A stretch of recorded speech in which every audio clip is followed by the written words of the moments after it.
नमस्कार दोस्तों। आज की कहानी का नाम है धिक्कार।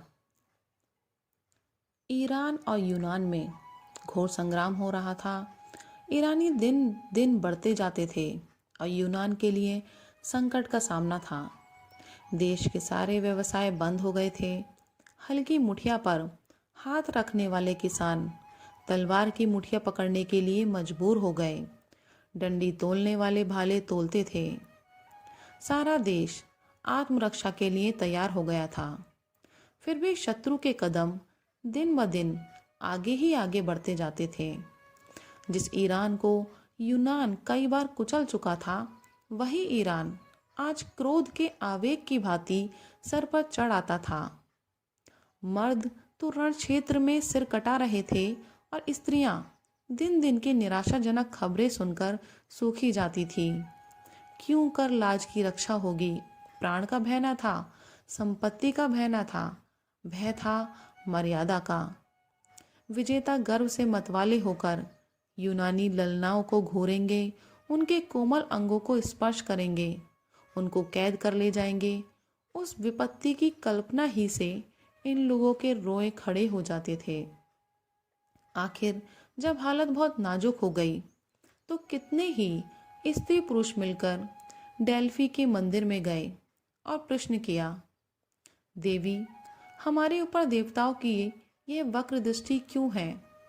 हमसे ऐसा कौन सा अपराध हुआ है? क्या हमने नियमों का पालन नहीं किया, कुर्बानियां नहीं की, व्रत नहीं रखे? फिर देवताओं ने क्यों हमारे सिरों से अपनी रक्षा का हाथ उठा लिया?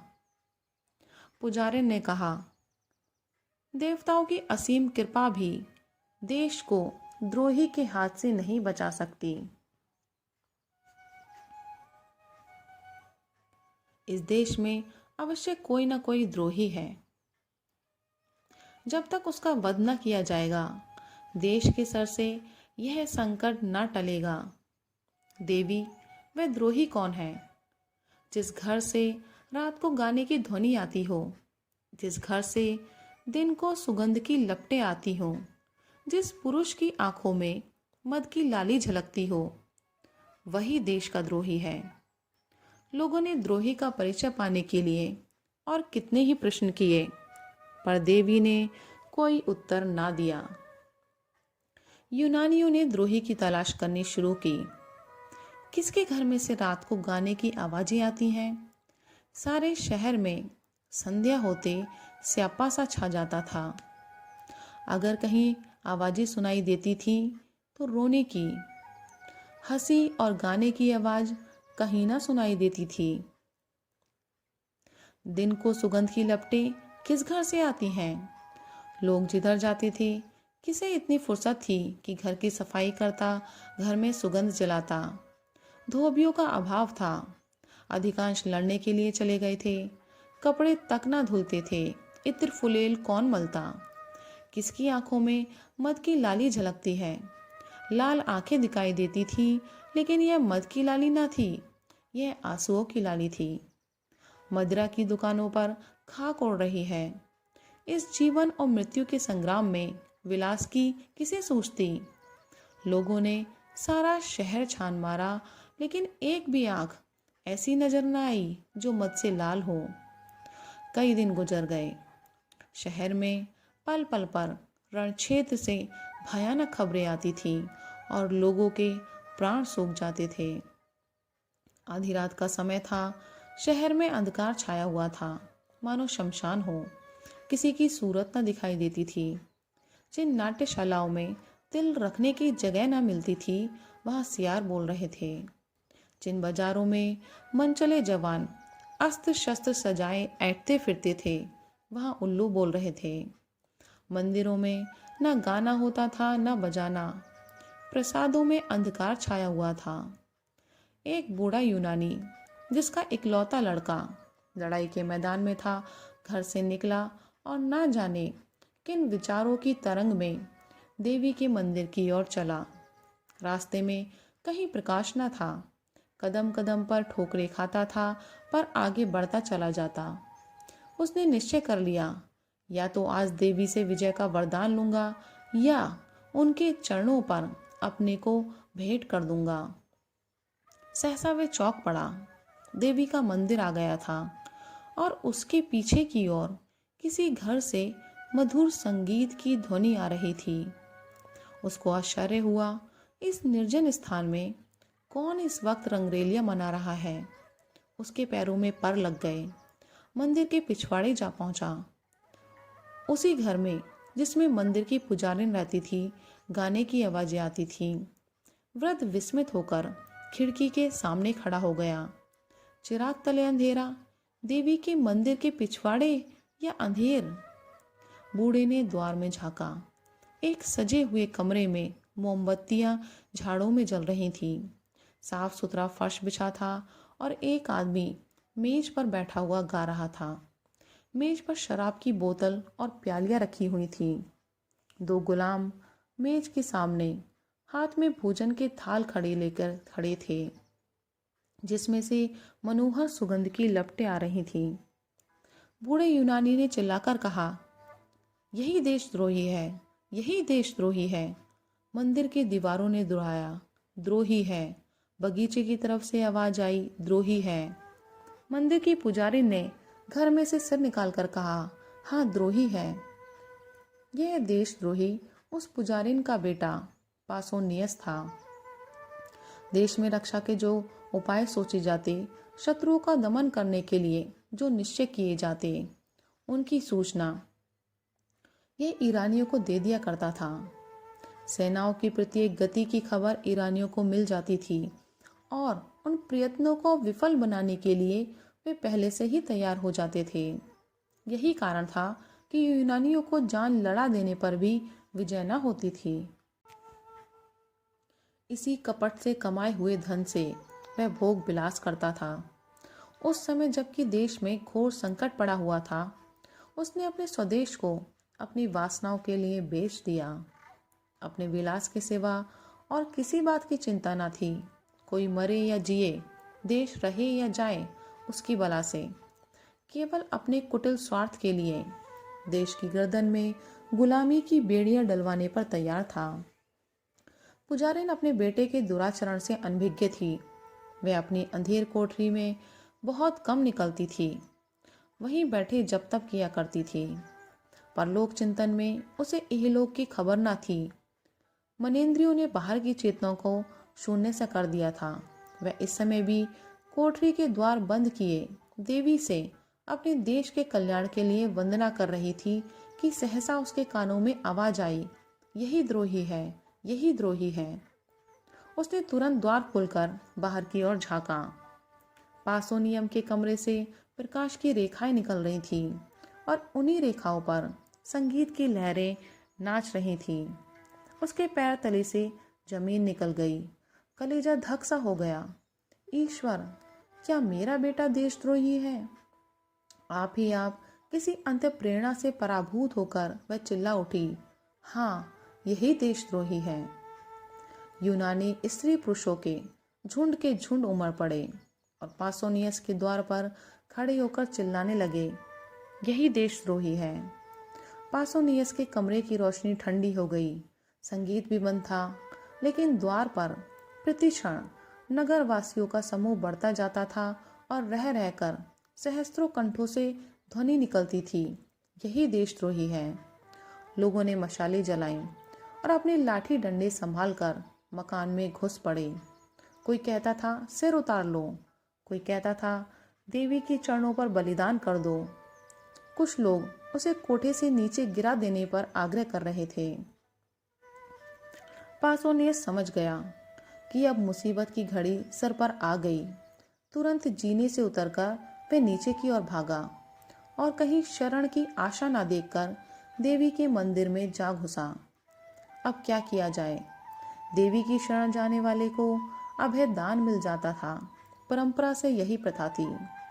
मंदिर में किसी की हत्या करना महापाप था, लेकिन देशद्रोही को इतने सस्ते कौन छोड़ता? भांति भांति के प्रस्ताव होने लगे। सुअर का हाथ पकड़कर बाहर खींच लो, ऐसे देशद्रोही का वध करने के लिए देवी हमें क्षमा कर देंगी।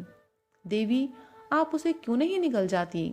पत्थरों से मारो, पत्थरों से, आप निकल कर भागेगा। निकलता क्यों नहीं कायर? वहां क्या मुंह में कालिख लगाकर बैठा हुआ है?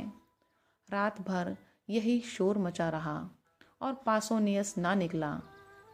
आखिर ये निश्चय हुआ कि मंदिर की छत खोदकर फेंक दी जाए और पासोनियस दोपहर की धूप और रात की कड़ाके की सर्दी में आप ही आप अकड़ जाए। बस फिर क्या था। आन की आन में लोगों ने मंदिर की छत और कलश ढा दिए। अभागा पासोनियस दिन भर तेज धूप में खड़ा रहा। उसे जोर की प्यास लगी, लेकिन पानी कहाँ। भूख लगी, पर खाना कहाँ।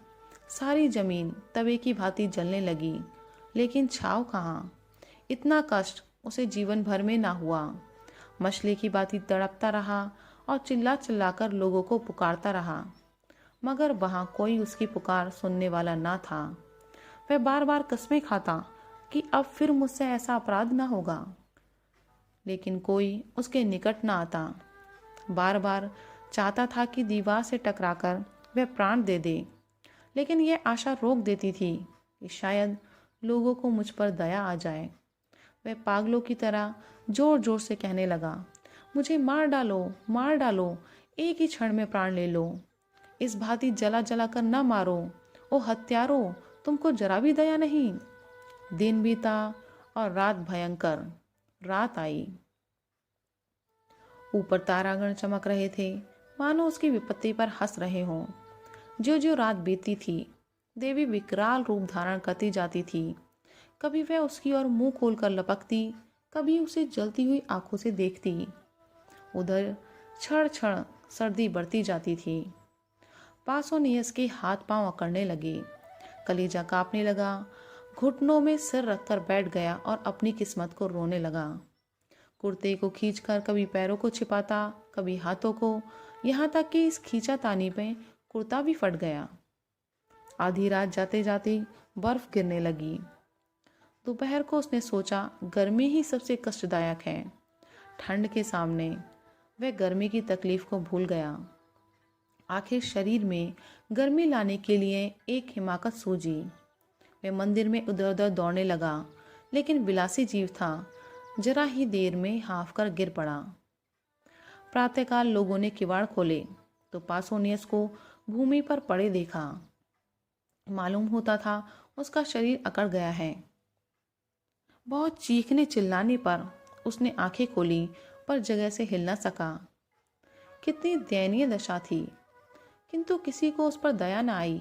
यूनान में देशद्रोह सबसे बड़ा अपराध था और द्रोही के लिए कहीं क्षमा ना थी, कहीं दया ना थी। एक, अभी मरा है।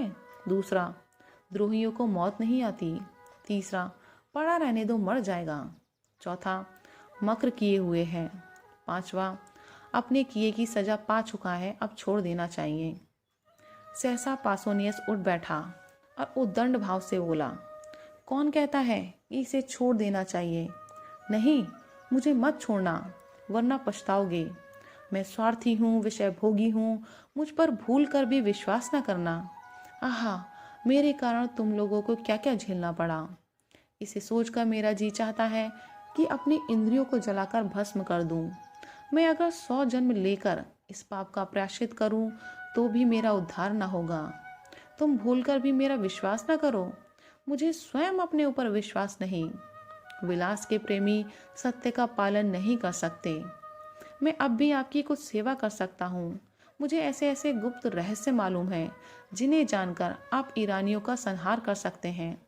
लेकिन मुझे अपने ऊपर विश्वास नहीं है, और आपसे भी मैं यह कहता हूँ कि मुझ पर विश्वास न कीजिए। आज रात को देवी की मैंने सच्चे दिल से वंदना की है, और उन्होंने मुझे ऐसे यंत्र बताए हैं जिनसे हम शत्रुओं को परास्त कर सकते हैं। ईरानियों के बढ़ते हुए दल को आज भी आन की आन में उड़ा सकते हैं, लेकिन मुझे अपने ऊपर विश्वास नहीं। मैं यहाँ से बाहर निकलकर इन बातों को भूल जाऊंगा। बहुत संशय है कि मैं फिर ईरानियों की गुप्त सहायता करने लगूं, इसलिए मुझ पर विश्वास न कीजिए। एक यूनानी, देखो देखो क्या कहता है। दूसरा, सच्चा आदमी मालूम होता है। तीसरा, अपने अपराधों को आप स्वीकार कर रहा है। चौथा, इसे क्षमा कर देना चाहिए और ये सब बातें पूछ लेनी चाहिए। 5वां, देखो यह नहीं कहता मुझे छोड़ दो, हमको बार बार याद दिलाता जाता है कि मुझ पर विश्वास न करो। 6, रात भर के कष्ट ने होश ठंडे कर दिए, अब आंखें खुली हैं। पासोनियस, क्या तुम लोग मुझे छोड़ने की बातचीत कर रहे हो? मैं फिर कहता हूँ, मैं विश्वास के योग्य नहीं हूँ, मैं द्रोही हूँ। मुझे ईरानियों के बहुत से भेद मालूम हैं। एक बार उनकी सेना में पहुंच जाऊं तो उनका मित्र बनकर सर्वनाश कर दूं, पर मुझे अपने ऊपर विश्वास नहीं है। एक यूनानी, धोखेबाज इतनी सच्ची बात नहीं कह सकता। दूसरा, पहले स्वार्थ अंध हो गया पर अब आंखें खुली हैं। तीसरा, देशद्रोही से भी अपने मतलब की बातें मालूम कर लेने में कोई हानि नहीं है। अगर वे अपने वचन पूरे करे तो हम इसे छोड़ देना चाहिए। चौथा, देवी की प्रेरणा से इसकी काया पलट हुई है। 5वां, पापियों में भी आत्मा का प्रकाश रहता है और कष्ट पाकर जागृत हो जाता है। यह समझना कि जिसने एक बार पाप किया वह कभी पुण्य कर ही नहीं सकता, मान चरित्र के एक प्रधान तत्व का अपवाद करना है। 6, हम इसको यहाँ से गाते बजाते ले चलेंगे। जनसमूह को चकमा देना कितना आसान है। जनसत्तावाद का सबसे निर्मल अंग यही है। जनता तो नेक और बद की तमीज नहीं रखती, उस पर धूर्तों रंगे सियारों का जादू आसानी से चल जाता है। अभी एक दिन पहले जिस पासोनियस की गर्दन पर तलवार चलाई जा रही थी, उसी को जुलूस के साथ मंदिर से निकालने की तैयारियां होने लगी, क्योंकि वह धूर्त था और जानता था कि जनता की कील क्यों कर घुमाई जा सकती है।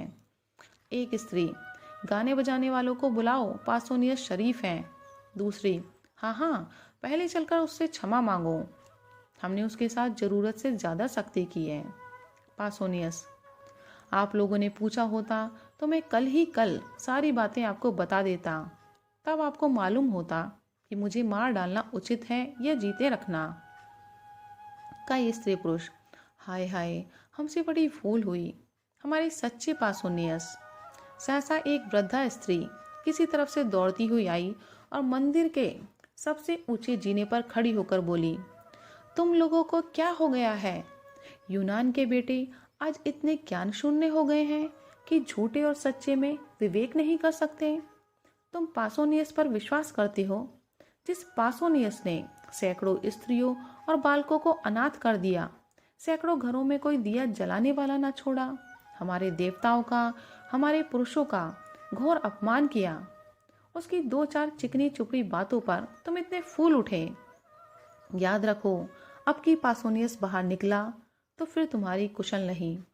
यूनान पर ईरान का राज्य होगा और यूनानी ललनाएं ईरानियों की कुदृष्टि का शिकार बनेंगी। देवी की आज्ञा है कि पासोनियस फिर बाहर ना निकलने पाए। अगर तुम्हें अपना देश प्यारा है, अपनी माताओं और बहनों की आबरू प्यारी है, तो मंदिर के द्वार को चिन दो, जिसे देशद्रोही को फिर बाहर ना निकालने और तुम लोगों को बहकने का मौका ना मिले। यह देखो, पहला पत्थर मैं अपने हाथों से रखती हूँ। लोगों ने विस्मित होकर देखा, ये मंदिर की पुजारिन और पासोनियस की माता थी। दम के दम में पत्थरों के ढेर लग गए और मंदिर का द्वार चुन दिया गया। पासोनियस भीतर दांत पीसता रह गया। वीर माता, तुम्हें धन्य है। ऐसी ही माता से देश का मुख उज्जवल होता है, जो देश हित के सामने मात्र स्नेह की धूल बराबर परवाह नहीं करती। उनके पुत्र देश के लिए होते हैं, देश पुत्र के लिए नहीं होता।